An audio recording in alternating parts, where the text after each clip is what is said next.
Kalau orang menempelkan foto di media sosialnya, tentunya jika itu foto anak-anak, anak pria, bukan anak-anak gadis kita yang kita obral ya, hal-hal yang wajar.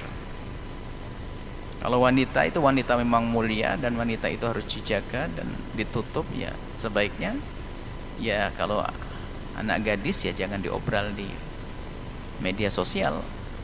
Nah, baik, ini adalah himbauan masalah ngobrol foto di, kalau urusan anak-anak kecil, anak laki-laki dan sebagainya, nggak ada masalah yang demikian itu. Cuman bicara tentang masalah ain, al-ainu haqqun, kata baginda Nabi. Ain itu benar adanya dan benar adanya. Ain itu apa sih? Katakan oleh Ibnu Hajar misalnya, mengatakan al-ain itu adalah mata, artinya secara lafaz. Cuman kalau sudah ain di sini maknanya apa? An-nadhar, melihatnya seseorang, bistihsanin, dengan kekaguman, bagus. Oh, lagi bistihsanin masyubin bihasadin, tapi ada hasudnya dia, bangga, kagum. Makanya hati-hati, takut ada orang hasud. Min khabithit tab'i, dari orang yang memang jiwanya busuk. Bagus, dari orang jiwanya busuk, maka yahsulu lil manduri minhu dararun, kata Ibnu Hajar, maka akan menjadi dia itu menjadi tersakiti, tiba-tiba nangis, tiba-tiba ini.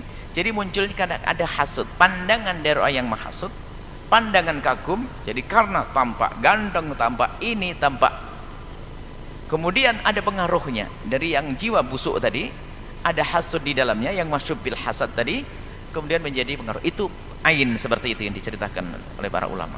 Artinya ain itu hak, dan kita pun tidak perlu takut-takut seperti itu. Kalau kita memang punya benteng yang diajarkan Nabi, biasakan anak-anak kita bacakan jika hendak tidur, dibaca muawwidhataini, qul a'udzu falaq, qul a'udzu binnas, dibacakan ayat kursi, sudah, nggak usah pusing yang demikian itu. Nggak akan mudah, nggak akan gampang terpengaruh dengan yang demikian itu, dengan ain itu. Sehingga dikatakan kalau orang soleh nggak ada pengaruhnya ain itu. Kalau kagumnya orang soleh dibaringkan doa dan sangat bermanfaat. Biasanya ada dari ain, dari jiwa yang busuk, dari hasud tadi, maka menjadikan pengaruh kepada yang dilihat. Bahkan ada yang sampai pingsan, ada yang sampai ini, ada pengaruhnya ain ini. Nah, ini seperti itu. Jadi kita baca doa-doa. Jadi kalau sebelum tidur anak kita cobakan, diajari untuk doa sebelum tidur, muawwidhata ini, ayat kursi. Adapun yang sudah kena ain, tiba-tiba nangis dan sebagainya, diruqyah. Diruqyah. Bismillahi arqiq min kulli syai'in yu'dhik min kulli nafsin wa ainin hasidin. Yani, itu kan ada. Dengan nama Allah aku ruqyah kamu dari segala yang mengganggumu, dari jiwa dan penghasut. Nah, itu dari jiwa-jiwa penghasut, itu dibacakan. Itu untuk meruqyahnya. Atau kalau tidak hafal ini, baca dengan Fatihah sekali. Didoakan Fatihah, jadi dia akan ruqyah. Salah satu riwayat tentang ruqyah dalam surat Fatihah, dengan Fatihah semoga disembuhkan. Al-Fatihah, selesai, insyaallah. Jadi tidak usah terlalu takut, tapi memang kita harus punya benteng yang diajarkan Nabi. Maka kami himbau untuk membiasakan kalau hendak tidur atau setiap pagi dan sore punya wirid-wirid khusus, zikir-zikir khusus, yang zikir itu adalah anjuran dari baginda Nabi untuk menjaga diri kita dari hal-hal yang tidak kita inginkan, termasuk baca Bismillahilladzi la yadurru ma'asmihi syai'un fil ardi wala fis sama'i was samiul alim, atau Bismillahilladzi la yadurru ma'asmihi a'udzu kalimatillahi tammati min syarri ma khalaq, a'udzu kalimatillahi tammati min syarri ma khalaq. Banyak doa-doa itu. Artinya kita harus punya rutin hal-hal yang semacam itu.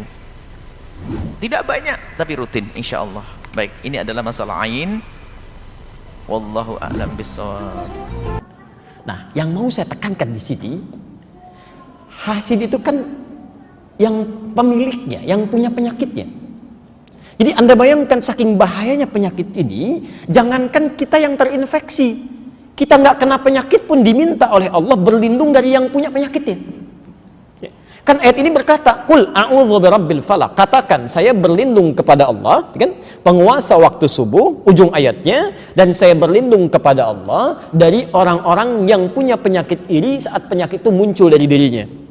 Anda bayangkan saking bahayanya penyakit ini, jangankan orang yang terkena. Orang yang nggak kena penyakit ini saja diminta oleh Al-Quran berlindung kepada Allah dari orang yang kena penyakit ini. Saking bahayanya. Jelas sampai sini? Baik. Saya mau bertanya Pak Ustaz, apakah benar jika memajang foto anak akan menyebabkan anak kita kena penyakit ain? Dan apa itu penyakit ain? Al-ainu haq. Ain itu hak. Jadi kemarin waktu di Bangka Belitung, jumpa di ruang tunggu dengan Ustadz Yusuf Mansur. Jadi sahabat-sahabat muji, ini sedang viral loh sekarang Pak Ustadz. Jangan cuma itu, sebut Alhamdulillah. Jadi jangan disebut Alhamdulillah itu, maka ain itu bisa hilang. Orang berdagang megah mewah, lalu dia katakan, wah hebat sekarang. Itu bisa ain, bisa hilang dia. Ain berasal dari kata mata, karena awalnya mata melihat, lalu muncullah hasad dan lain sebagainya.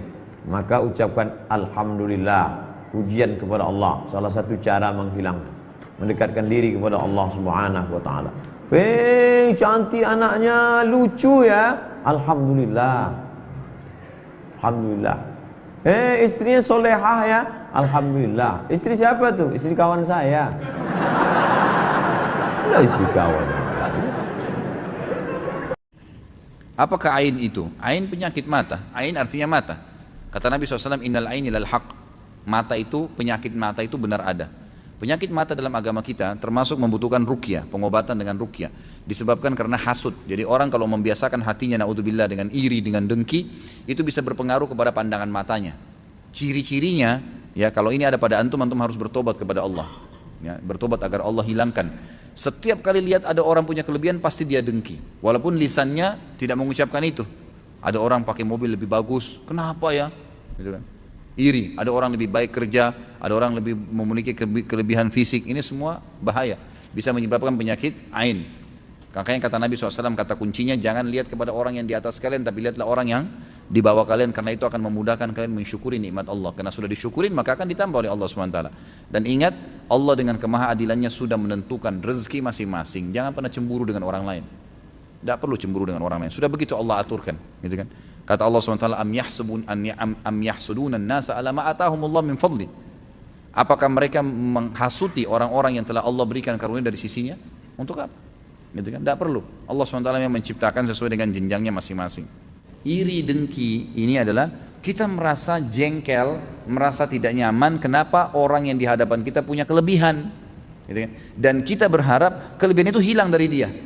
Jadi setiap kita lihat, kenapa ya dia cantik, kenapa ya dia begini, dan ini biasanya kalau dipelihara jadi bahaya nih, gitu kan?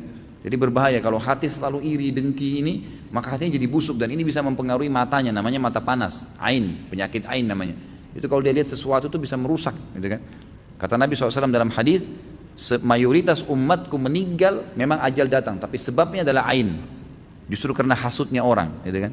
Jadi banyak orang begitu, ada suami istri rusak rumah tangganya karena ain, ada anak-anak sakit karena ain. Sampai Utsman bin Affan radhiyallahu anhu pernah melihat seorang anak kecil gagah sekali wajahnya, kemudian saking gagahnya anak itu dihiasi lagi dengan baju yang gagah, anak laki-laki tapi seperti wajah perempuan yang sangat menarik gitu. Kata Utsman, tidakkah kalian letakkan di bawah bibirnya arang, ya bekas masak panci itu biasa ada hitam, diambil hitamnya itu dioles di bawah bibirnya agar ada sedikit ya yang membuat orang tidak hasut dengannya, gitu kan? Orang tidak hasut dengannya. Jadi ini diantaranya itu bisa berpengaruh pada mata sampai pada hal yang rusak. Tapi kalau kita melihat nikmat pada seseorang, kita melihat masya Allah nikmatnya, kita merasa Allah berikan kepada dia, lalu kita ya tidak berharap nikmat itu hilang, kita minta kepada Allah diberikan yang sama, itu nggak ada masalah, itu namanya ghibtah, boleh.